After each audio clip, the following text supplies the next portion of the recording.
Yang melatar belakangi usaha ini, mungkin sejak awal kami merasa prihatin dengan kondisi di desa yang memang banyak sekali SDM produktif itu pergi ke kota begitu, dan kami merasa bahwa sebetulnya di desa pun kalaupun diberdayakan potensinya memang sudah ada, tinggal di upgrade SDM-nya, wawasannya dan sebagainya, ini saya kira bisa dimanfaatkan lebih baik lagi.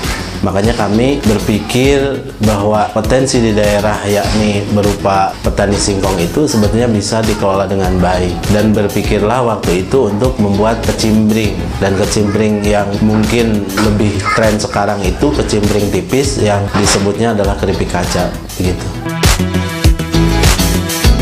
Untuk awal merintis memang namanya usaha ya, karena memang dari awal pengetahuan juga memang masih belajar, kemudian peralatan juga seadanya, dan barangkali sejak awal memang untuk pemasarannya itu banyak penolakan gitu. Jadi kalau dipasarkan misal ke warung atau ke toko-toko itu memang karena kemasan kita belum bagus, jadi dianggapnya rasanya juga ketika kemasannya kurang bagus mungkin dianggap kurang bagus, padahal kalau rasa dari awal sampai sekarang insya Allah masih sama gitu. Tapi ketika sekarang sudah punya kemasan yang bagus, alhamdulillah.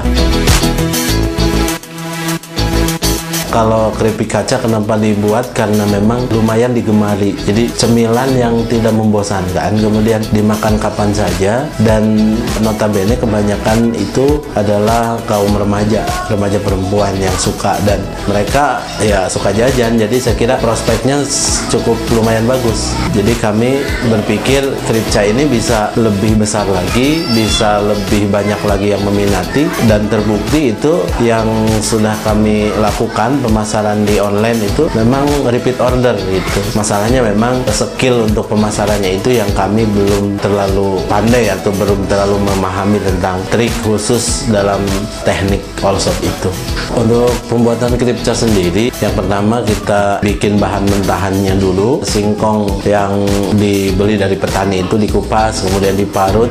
Setelah itu direndam di tempat perendaman selama 2 hari. Kemudian baru kita dibikin adonan. Setelah adonan itu jadi, karena dengan api kecil itu harus terus diaduk, kemudian baru kita bisa dicetak gitu. Dicetak, dibikin tipis.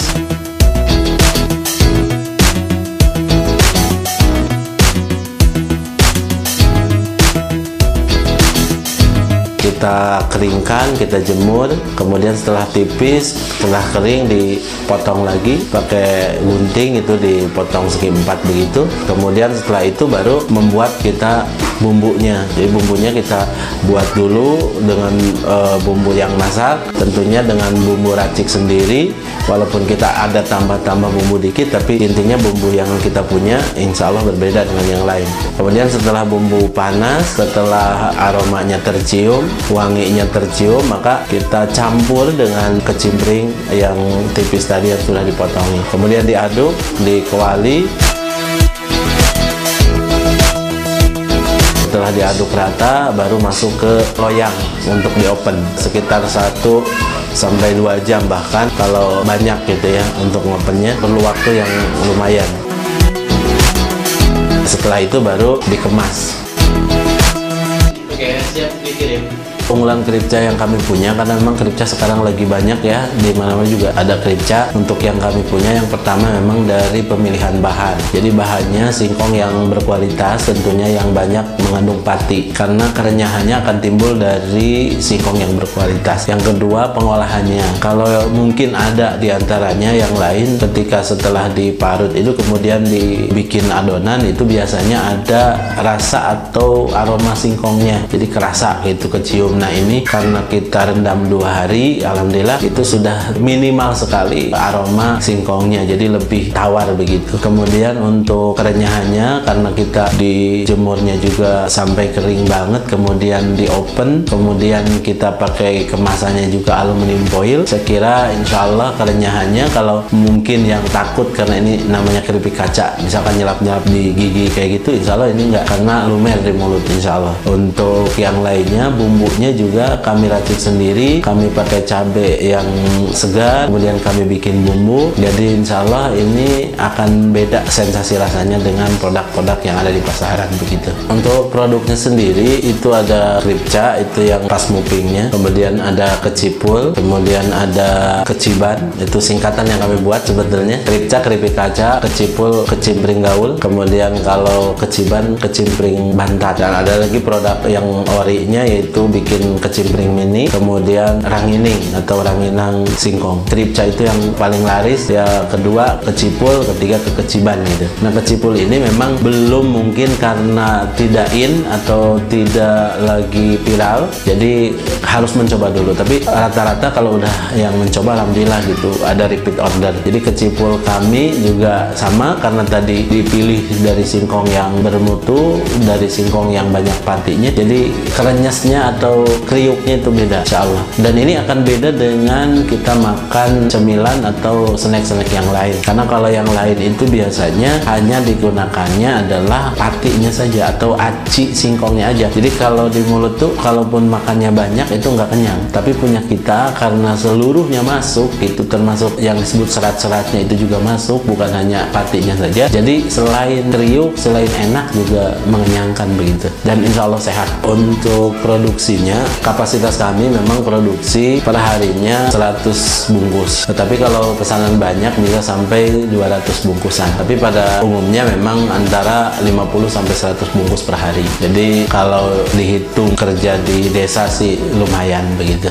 Kalau pemasaran memang untuk offline itu baru Ciamis Tasik. Untuk offline kita ada di beberapa gerai di Ciamis, alhamdulillah agak banyak. Kalau Ciamis memang karena kita di Ciamis tuh, di Jogja Dep Store Ciamis, juga di Sindangkasih sudah masuk, kemudian di Guna Salma juga ada, di Kawali Guna Salma 1-2, kemudian di Panumbangan Guna Salma 3, dan di toko oleh-oleh Saunggalendo di Ciamis. Kemudian untuk Tasik baru di Kinimat alhamdulillah sudah hampir semua cabang Kinimat kami sudah hadir di sana. Untuk yang lainnya baru kita ke Tasmat, itu baru pengajuan, belum ada jawabannya. Mudah-mudahan secepatnya di Tasmat juga bisa dimasukin produk kami. Justru ini agak unik, kalau yang lain memang di era pandemi ini semua pada lari ke online. Nah, kami sebetulnya dari awal berusaha justru memulainya bisnisnya di online. Jadi kalau online pertama memang di medsos, di Facebook, teman-teman kita yang pada jauh kemudian ada mungkin tertarik, walaupun bukan temen tuh banyak juga di Facebook, di Instagram, dan alhamdulillah juga di all shop yang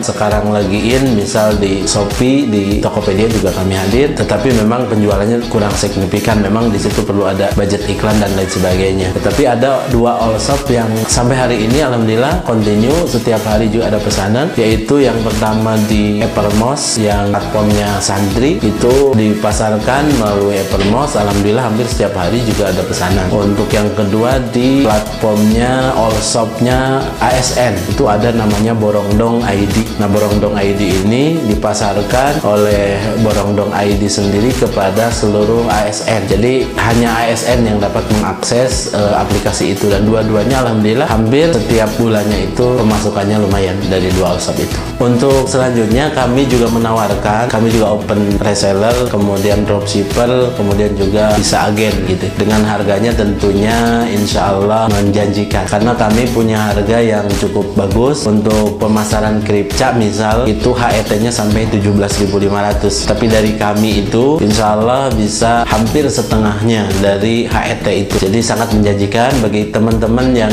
ingin bergabung dengan kami, menjadi dropshipper kami, menjadi reseller kami, atau menjadi agen kami. Silahkan bisa menghubungi kami di WA 0813 12 4078. Nanti selanjutnya bisa ditanyakan melalui pesan singkat nanti. Dan saya kira untuk di gerai-gerai yang lain juga kami butuh pemasar ataupun agen-agen yang lain, karena kami juga tidak mau berjuang sendirian, mau berjamaah dalam kesuksesan insya Allah.